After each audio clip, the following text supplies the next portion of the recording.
जय जयकार करो माता की, आओ शरण भवानी की। एक बार सब प्रेम से बोलो, जय दुर्गे महारानी की।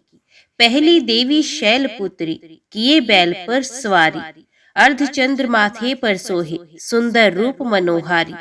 लिए कमंडल फूल कमल और रुद्राक्षों की माला। हुई दूसरी ब्रह्मचारिणी, करे जगत में उजियाला। पूर्ण चंद्र मासी शोभित, है देवी चंद्र घंटा माता। इनके सुमिरन निर्बल भी, सबल शत्रु पर जय पाता।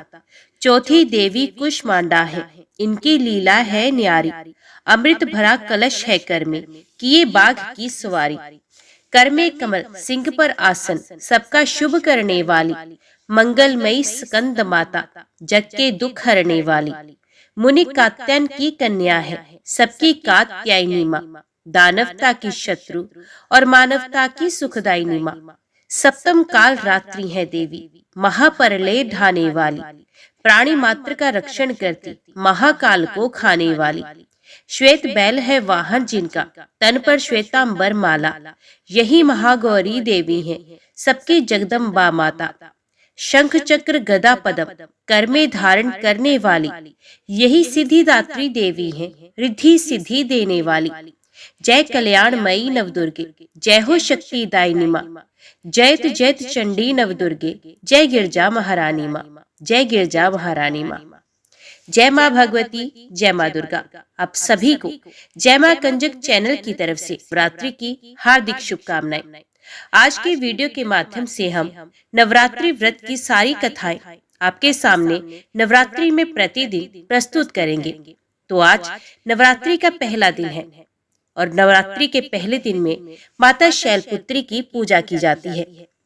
माता शैलपुत्री माँ दुर्गा का ही पहला स्वरूप है। पर्वतराज हिमालय की यहाँ पुत्री के रूप में उत्पन्न होने के कारण इनको शैलपुत्री कहा गया है। ये वृषभ पर आरूढ़, दाहिने हाथ में त्रिशूल और बाएं हाथ में कमल पुष्प धारण करती हैं। ये नव दुर्गाओं में प्रथम दुर्गा देवी हैं। नवरात्र पूजन में पहले दिन इन्हीं का पूजन होता है। प्रथम दिन की पूजा में योगी जन अपने मन को मूलाधार चक्र में स्थित करते हैं।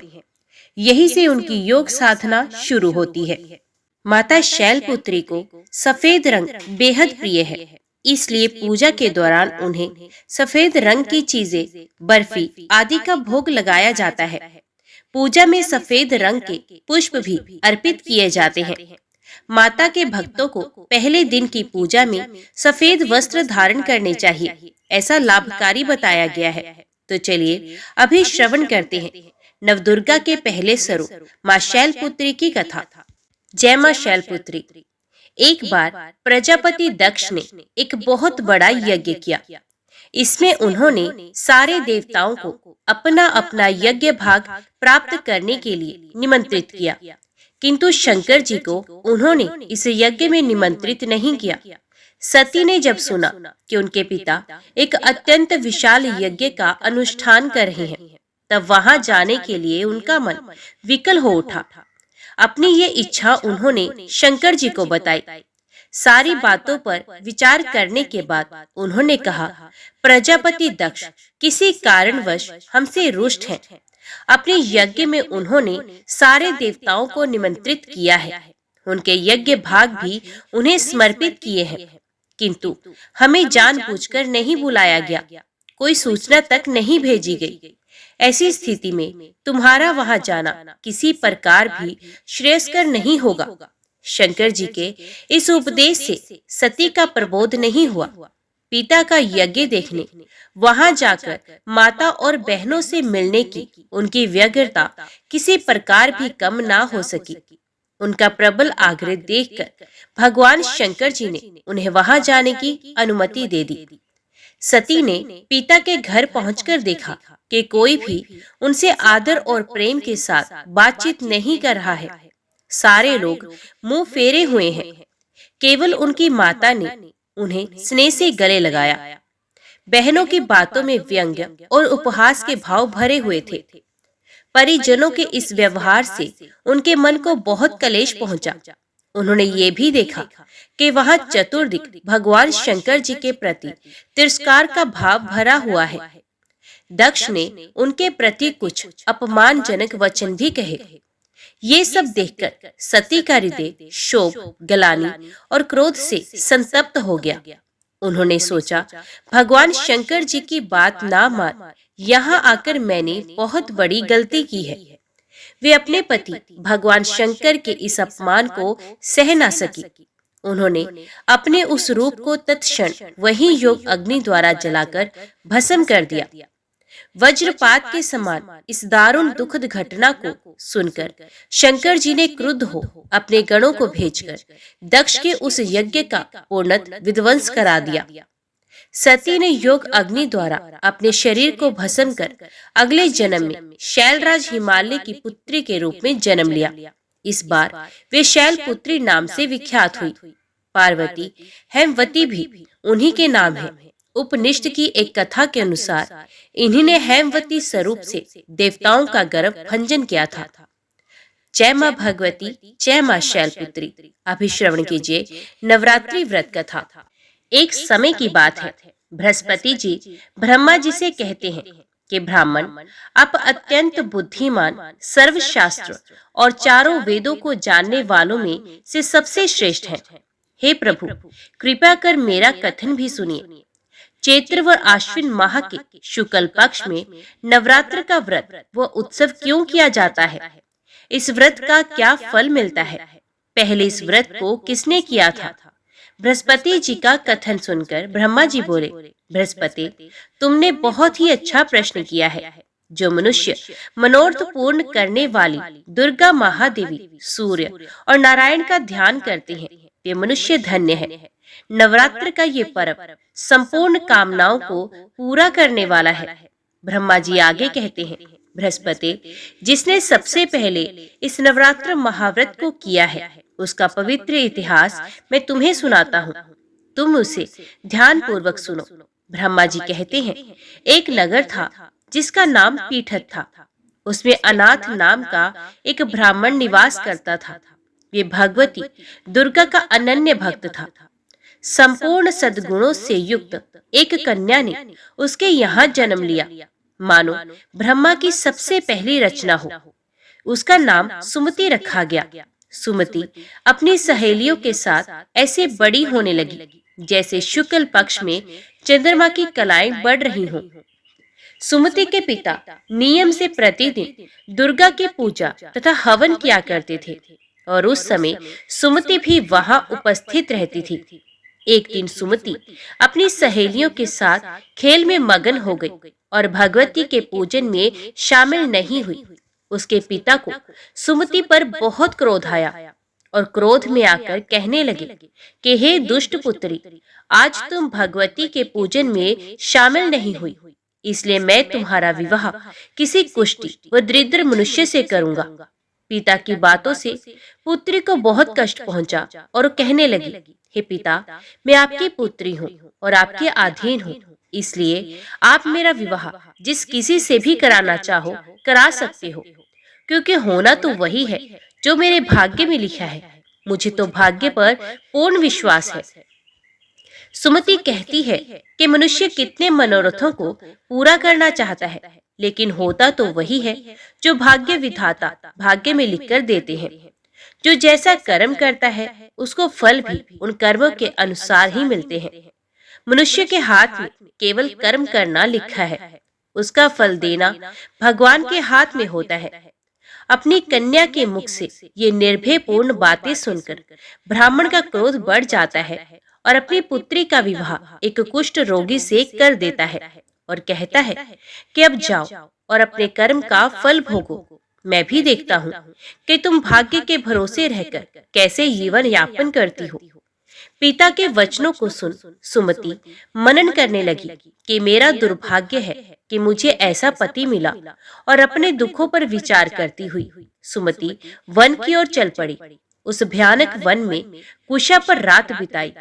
गरीब सुमति की हालत देखकर देवी भगवती उसके पूर्व के पुण्यों को देखती हुई उसके सामने प्रकट होती हैं और कहती हैं, हे दीन ब्राह्मणी, मैं तुम पर प्रसन्न हूँ। तुम जो चाहो वे वर मांग सकती हो, मैं तुम्हें सब दूंगी। भगवती दुर्गा के वचन सुनकर सुमंती कहने लगी, आप कौन हैं जो मुझ पर प्रसन्न है? अपनी दीन दृष्टि से आप मुझे कृतार्थ करें। ब्राह्मणी की बात सुनकर देवी कहने लगी कि मैं आदि शक्ति हूँ, मैं ही ब्रह्मा, विद्या और सरस्वती हूँ। प्रसन्न होने पर मैं प्राणियों का दुख दूर कर उन्हें सुख प्रदान करती हूँ। मैं तुझसे तेरे पूर्व पुण्यों के कारण प्रसन्न हूँ। देवी कहती हैं कि तुम पूर्व जन्म में निषाद की पत्नी थी और अत्यधिक पतिव्रता थी। एक दिन तेरे पति निषाद ने चोरी की और इस चोरी में निषाद के साथ सिपाहियों ने तुम्हें भी पकड़ लिया। तुम दोनों को जेल में बंद कर दिया गया और भोजन भी नहीं दिया गया। उन दिनों तुमने ना कुछ खाया और ना ही कुछ पिया। इस प्रकार 9 दिन तक नवरात्र का व्रत हो गया। भगवती बोली कि हे देवी, उन 9 दिनों के व्रत के प्रभाव से मैं प्रसन्न हूँ और तुम्हें मनोवांछित वस्तु दे रही हूँ। तुम जो चाहे मांग सकती हो। भगवती की बात सुनकर ब्राह्मणी बोली, आपको मैं शत शत प्रणाम करती हूँ। आप मेरे पति पर कृपा करें और उनके कोढ़ को दूर करें। इस पर देवी कहती हैं कि उन दिनों तुमने जो व्रत किया था उसमें से एक दिन के व्रत का पुण्य अपने पति के रोग को दूर करने के लिए अर्पण करो।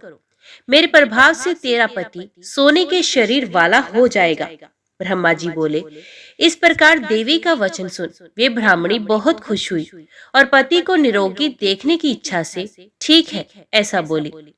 उसके पति का शरीर भगवती की कृपा से ठीक होकर सोने की कांति सा हो गया, मानो उसकी कांति के समक्ष चंद्रमा की कांति भी फीकी पड़ गई हो। पति की मनोहर देह को देखकर ब्राह्मणी देवी को अति प्राकर्ण वाली समझकर स्तुति करने लगी कि हे दुर्गे, आप दुखों को दूर करने वाली, तीनों लोकों के कष्ट हरने वाली, दुखों का निवारण करने वाली, रोगी को निरोगी करने वाली, प्रसन्न होने पर मनवांछित फल देने वाली और दुष्ट मनुष्यों का नाश करने वाली हो। तुम ही सारे जगत की माता व पिता हो। हे मां अम्बे, मेरे पिता ने क्रोध में मेरा विवाह एक कुष्टी के साथ करके घर से निकाल दिया है। पिता की निकाली हुई बेटी को आपने सहारा दिया है। ब्राह्मणी कहती है कि हे देवी, दुखों के इस सागर से आपने मुझे बाहर निकाला है। हे देवी, मैं आपको बारंबार प्रणाम करती हूँ। ब्रह्मा जी बोले, हे बृहस्पति, उस सुमति ने मन से देवी की बहुत स्तुति की और उसकी की हुई स्तुति से देवी को बहुत संतोष हुआ। देवी ने ब्राह्मणी से कहा कि तुम्हारे घर एक अति बुद्धिमान, धनवान, कीर्तिवान और जितेंद्रिय पुत्र पैदा होगा जिसका नाम उद्दालक होगा। देवी ब्राह्मणी से कहने लगी, हे ब्राह्मणी, तेरी कोई और इच्छा हो तो वे मांग सकती हो। ब्राह्मणी कहती है कि हे माँ, आप अगर मुझसे प्रसन्न हैं तो आप मुझे नवरात्र करने की विधि सविस्तार बताइए। ब्राह्मणी के वचन सुनकर देवी कहती हैं कि मैं तुम्हें संपूर्ण नाशों को दूर करने वाले नवरात्र व्रत की विधि बताती हूँ। देवी कहती हैं कि इसे ध्यान पूर्वक सुनो। अश्विन माह के शुक्ल पक्ष की प्रतिपदा से लेकर 9 दिन तक विधि पूर्वक व्रत करें। यदि दिन भर व्रत नहीं कर सकते तो एक समय का भोजन करें। ब्राह्मणों से पूछकर घट स्थापन करें और वाटिका बनाकर उसको प्रतिदिन जल से सींचें। महाकाली, महालक्ष्मी और महासरस्वती की मूर्तियां बनाकर उनकी नित्य प्रति विधि विधान से पूजा अर्चना करें। पुष्पों से अर्घ्य दें और बिजोरा के पुष्प से अर्घ्य देने पर रूप की प्राप्ति होती है। जयफल से कीर्ति, दाग से कार्य की सिद्धि होती है। आंवले से सुख व केले से भूषण की प्राप्ति होती है। फलों से अर्घ्य देकर विधि से हवन करें। खांड, घी, गेहूं, शहद, जौ, तिल, नारियल, बेम्ब, दाख व कदम आदि सामग्रियों से हवन संपन्न करें। गेहूं का हवन करने से लक्ष्मी की प्राप्ति, खीर व चंपा के फूलों से धन व पत्तों से तेज और सुख प्राप्त होता है। आंवले से कीर्ति और केले से पुत्र की प्राप्ति होती है। कमल से राज सम्मान और दाखों से सुख संपत्ति मिलती है। खांड, घी, नारियल, शहद, जौ व तिल और फलों से होम करने से मनोवांछित वस्तु की प्राप्ति होती है। व्रत करने वाले को स्वभाव में नम्रता रखनी चाहिए। अंत में आचार्य को प्रणाम कर यथाशक्ति उसे दक्षिणा देकर विदा करना चाहिए। इस महाव्रत को बताई विधि के अनुसार जो भी करता है उसके सारे मनोरथ पूरे होते हैं। ब्रह्मा जी कहते हैं, हे बृहस्पति, इस प्रकार ब्रह्माणी को इस व्रत की विधि व फल बताकर देवी अंतर ध्यान हो गई। जो मनुष्य इस व्रत को करता है विश्लोक में सुख पाकर अंत में मोक्ष प्राप्त करता है। ब्रह्मा जी फिर कहते हैं कि हे बृहस्पति, इस व्रत का महात्म्य मैंने तुम्हें बताया है। ब्रह्मा जी का कथन सुन बृहस्पति आनंद विभोर उठे और ब्रह्मा जी से कहने लगे, हे ब्रह्मा जी, आपने मुझ पर अति कृपा की है जो आपने मुझे अमृत के समान इस नवरात्रि व्रत का महात्म्य सुनाया है। जय मां भगवती, जय मां दुर्गा। जनमेजय बोले, हे द्विज श्रेष्ठ, नवरात्र के आने पर और विशेष करके शारदीय नवरात्र में क्या करना चाहिए, उसका विधान अब मुझे भली भांति बताइए। हे महामते, उस पूजन का क्या फल है और उसमें किस विधि का पालन करना चाहिए। हे द्विजवर, कृपया विस्तार के साथ मुझे ये सब बताइए। व्यास जी बोले, हे राजन, अब मैं पवित्र नवरात्र व्रत के विषय में बता रहा हूँ। सुनिए, शीतकाल के नवरात्र में विशेष करके ये व्रत करना चाहिए। उसी प्रकार प्रेम पूर्वक वसंत ऋतु के नवरात्र में भी इस व्रत को करें। ये दोनों ऋतुएं सब प्राणियों के लिए यम दृष्टा कही गई हैं। शरत तथा वसंत नामक ये दोनों ऋतुएं संसार में प्राणियों के लिए दुर्गम है। अतएव आत्म कल्याण के इच्छुक व्यक्ति को बड़े यत्न के साथ ये नवरात्र व्रत करना चाहिए। ये वसंत तथा शरद दोनों ही ऋतुएं बड़ी भयानक है और मनुष्यों के लिए रोग उत्पन्न करने वाली हैं। ये सबका विनाश कर देने वाली हैं। अतएव हे राजन, बुद्धिमान लोग को शुभ चैत्र तथा अश्विन मास में भक्ति पूर्वक चंडिका देवी का पूजन करना चाहिए। अमावस्या आने पर व्रत की सभी शुभ सामग्री एकत्रित कर ले और उस दिन एक भुक्त व्रत करे और हविष्य ग्रहण करे।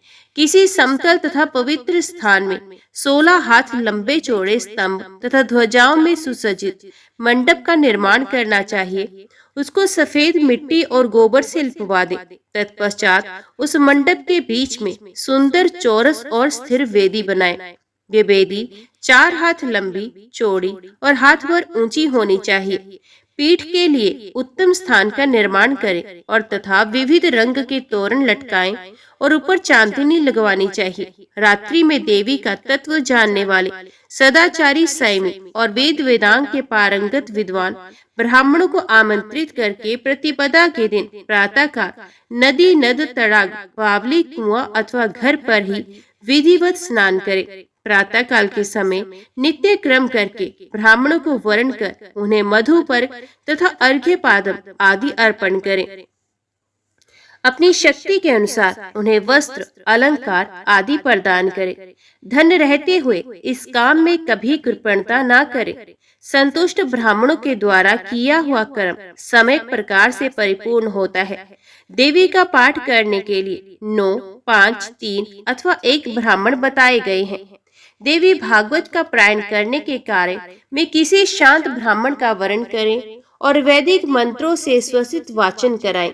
वेदी पर रेशमी वस्त्र से आच्छादित सिंहासन स्थापित करें। उसके ऊपर 4 भुजाओं तथा उनमें आयुधों से युक्त देवी की प्रतिमा स्थापित करें। भगवती की प्रतिमा रत्नमय भूषणों से युक्त, मोतियों के हार से अलंकृत, दिव्य वस्त्रों से सुसज्जित, शुभ लक्षण संपन्न और सौम्य आकृति की हो। वे कल्याणमयी भगवती शंख, चक्र, गदा, पद्म धारण किए हुए हों और सिंह पर सवार हों अथवा 18 भुजाओं से सुशोभित सनातनी देवी को प्रतिष्ठित करें। भगवती की प्रतिमा के अभाव में नवार्ण मंत्र युक्त यंत्र को पीठ पर स्थापित करें और पीठ पूजा के लिए पास में कलश भी स्थापित करें।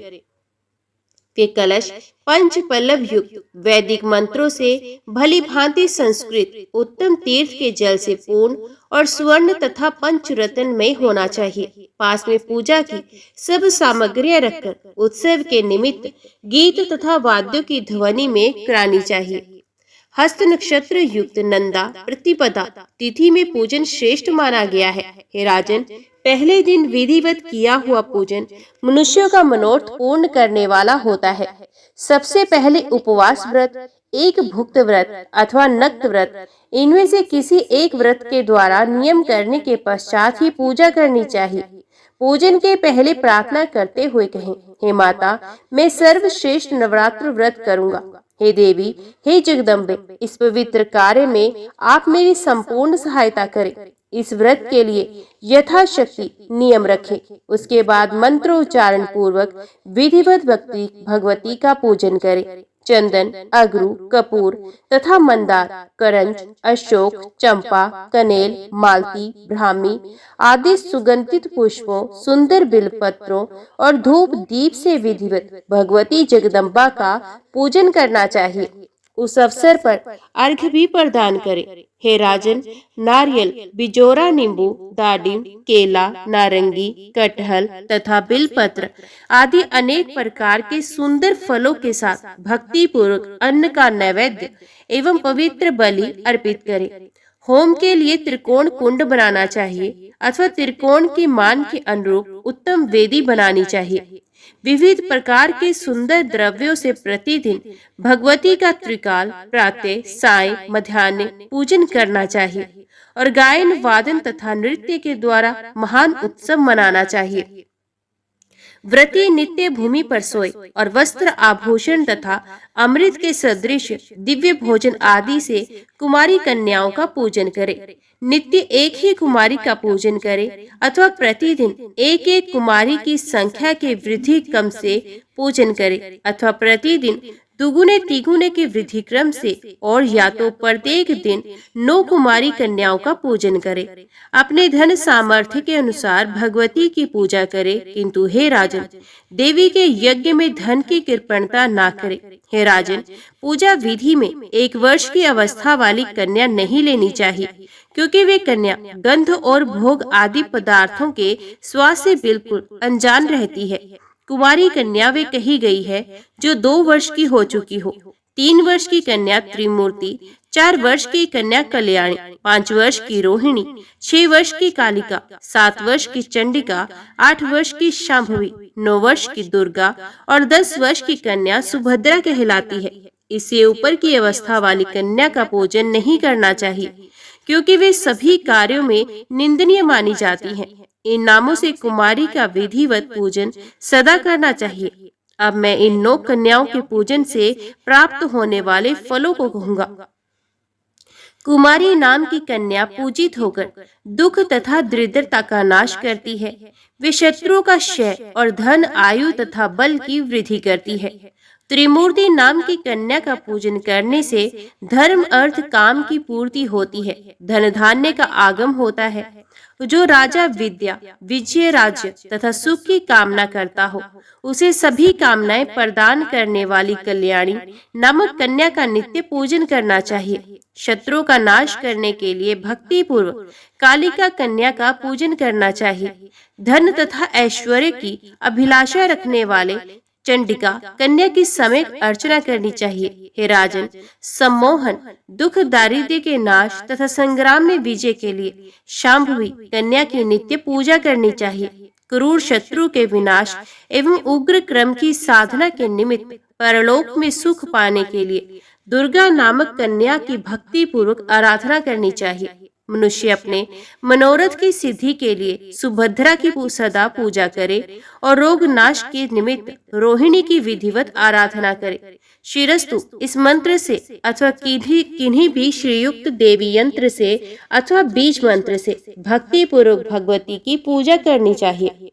जो भगवती कुमार के रहस्यमय तत्वों और ब्रह्मादि देवताओं की भी लीला पूर्वक रचना करती हैं, उन कुमारी का मैं पूजन करता हूँ। जो सत्व आदि तीनों गुणों से तीनों रूप धारण करती हैं, जिनके अनेक रूप हैं तथा जो तीनों कालों में सर्वत्र व्याप्त रहती हैं, उन भगवती त्रिमूर्ति की मैं पूजा करता हूँ।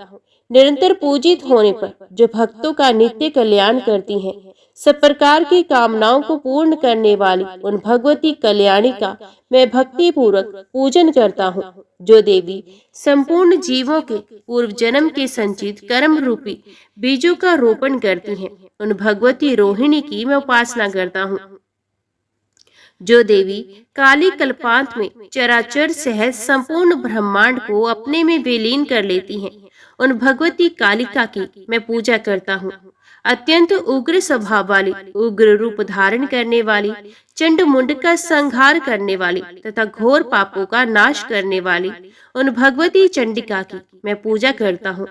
वेद जिनके स्वरूप है, उन्हीं वेदों के द्वारा जिनकी उत्पत्ति अकारण बताई गई है, उन सुखदायिनी भगवती शांभवी का मैं पूजन करता हूँ, जो अपने भक्तों को सर्वदा संकट से बचाती हैं, बड़े बड़े विघ्नों तथा दुखों का नाश करती हैं और सभी देवताओं के लिए दुर्जय हैं।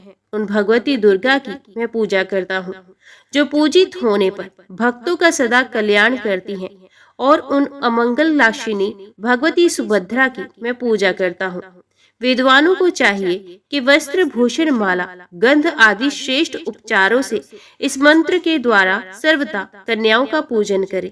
व्यास जी बोले, हे राजन, जो कन्या किसी अंग से हीन हो, कोढ़ तथा घाव युक्त हो, जिसके शरीर के किसी अंग से दुर्गंध आती हो और जो विशाल कुल में उत्पन्न हुई हो, ऐसी कन्या का पूजन में परित्याग कर देना चाहिए। जन्म से अंधी, तिरछी नजर से देखने वाली, कानी, कुरूप, बहुत रोम वाली, रोगी तथा रजस्वला कन्या का पूजा में परित्याग कर देना चाहिए। अत्यंत दुर्बल, समय से पूर्व ही गर्भ से उत्पन्न, विधवा स्त्री से उत्पन्न तथा कन्या से उत्पन्न, ये सभी कन्याएं पूजा आदि सभी कार्य में सर्वथा वर्जित है।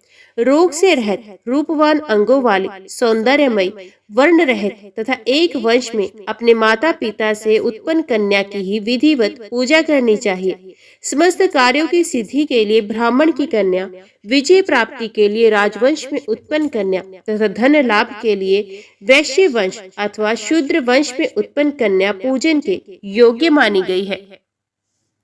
ब्राह्मण को ब्राह्मण वर्ण में उत्पन्न कन्या की, क्षत्रियो को भी ब्राह्मण वर्ण में उत्पन्न कन्या की, वैश्य को ब्राह्मण, क्षत्रिय, वैश्य तीनों वर्णों में उत्पन्न कन्या की तथा शूद्र को चारों वर्णों में उत्पन्न कन्या की पूजा करनी चाहिए। शिल्प कर्म में लगे हुए मनुष्यों को यथा योग्य अपने अपने वंश में उत्पन्न कन्याओं की पूजा करनी चाहिए।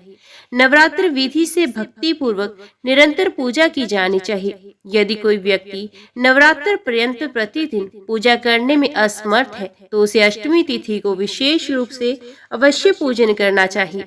प्राचीन काल में दक्ष के यज्ञ का विध्वंस करने वाली महाभयानक भगवती भद्रकाली करोड़ों योगिनियों सहित अष्टमी तिथि को ही प्रकट हुई थी।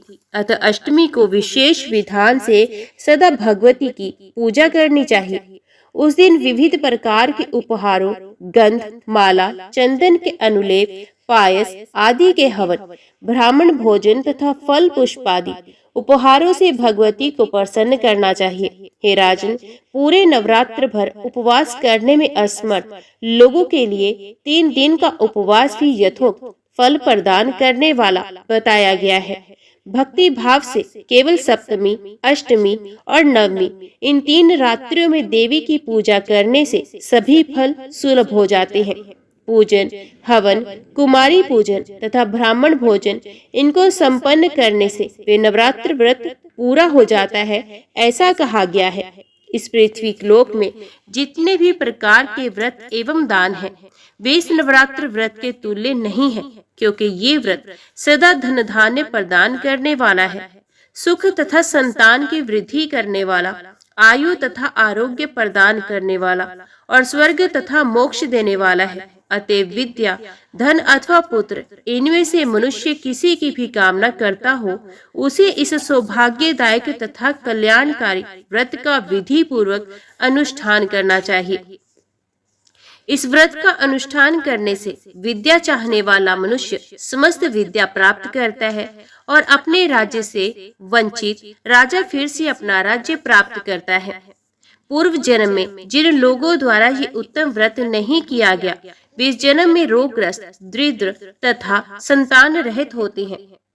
जो स्त्री वंध्या, विधवा अथवा धनहीन है, उसके विषय में ये अनुमान कर लेना चाहिए कि उसने अवश्य ही पूर्व जन्म में ये व्रत नहीं किया था।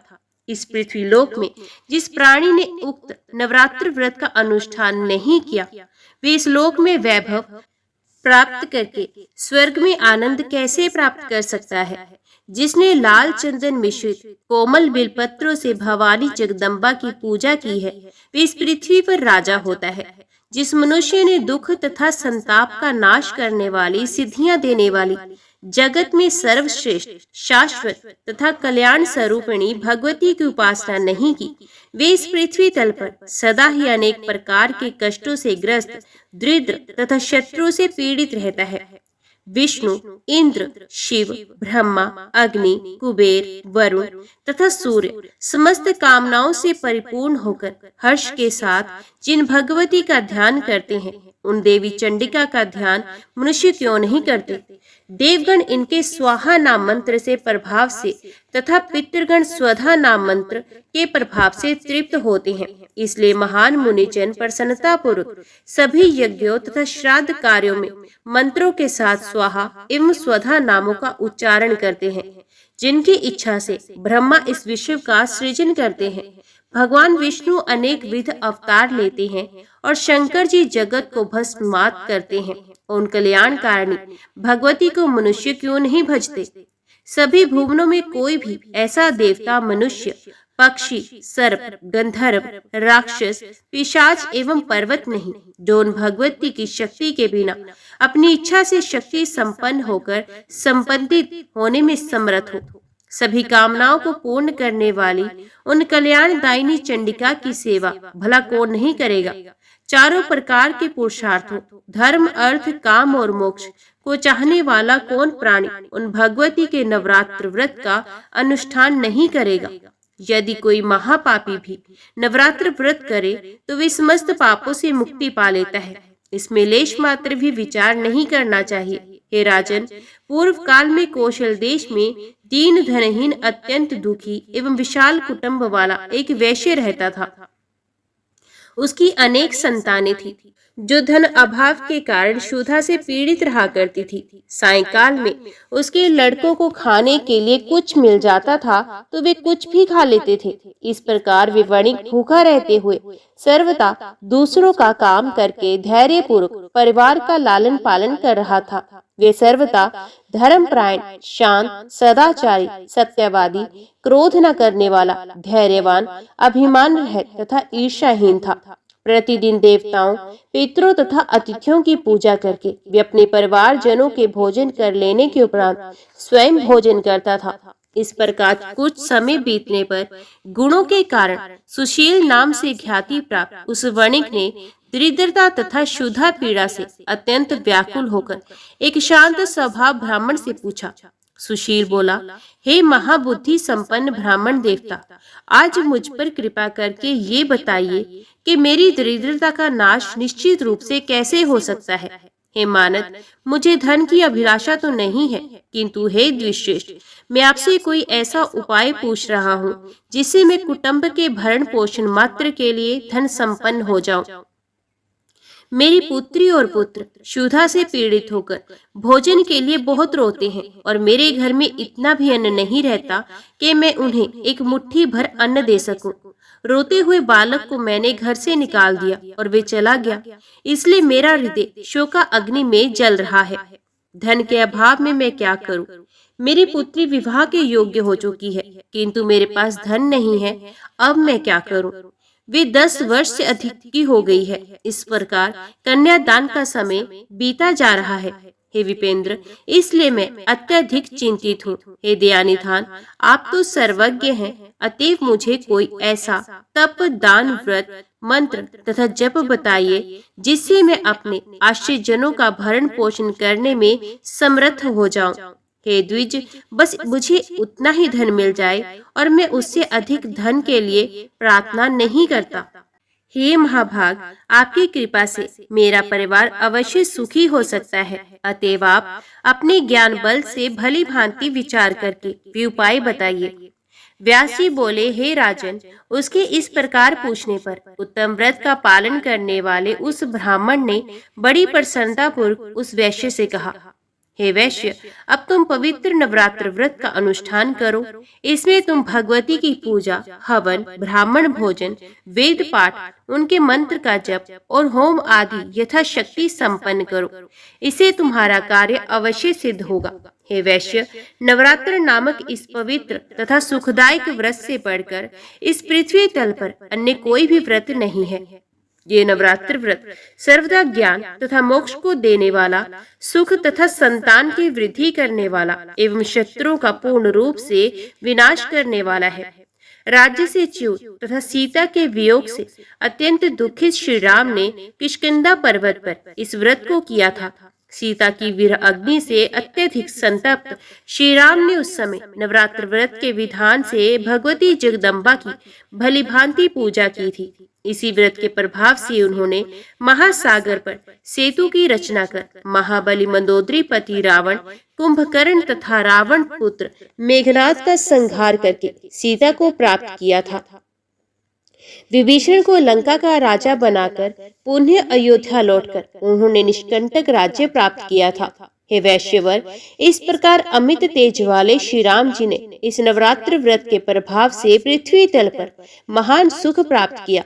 व्यास जी बोले, हे राजन, ब्राह्मण का ये वचन सुनकर उस वैश्य ने उन्हें अपना गुरु मान लिया और उनसे माया बीज नामक उत्तम मंत्र की दीक्षा प्राप्त की। तत्पश्चात आलस्यहीन होकर अत्यंत भक्ति पूर्वक पूरे नवरात्र भर उसने उस मंत्र का जप किया और अनेक विध उपहारों से आदर पूर्वक भगवती का पूजन किया। इस प्रकार माया बीज प्राण उस वैश्य ने 9 वर्षों तक ये अनुष्ठान किया। 9वें वर्ष के अंत में महाअष्टमी तिथि को अर्धरात्रि आने पर महेश्वरी ने उसे अपना प्रत्यक्ष दर्शन दिया और अनेक प्रकार के वरदानों से कृत्य कर दिया। जय मां भगवती, जय मां दुर्गा। आज की वीडियो में इतना ही। उम्मीद करती हूँ वीडियो आपको पसंद आई होगी। वीडियो पसंद आई हो तो वीडियो को लाइक और चैनल को सब्सक्राइब जरूर कीजिएगा। जय माता दी लिखकर कमेंट बॉक्स में अपनी हाजिरी और अपने सुझाव देना ना भूलेगा। तो मिलते हैं अगली कथा अगले अध्याय के साथ। तब तक के लिए देखते व सुनते रहिए। जय मां कंजर, जय माता दी।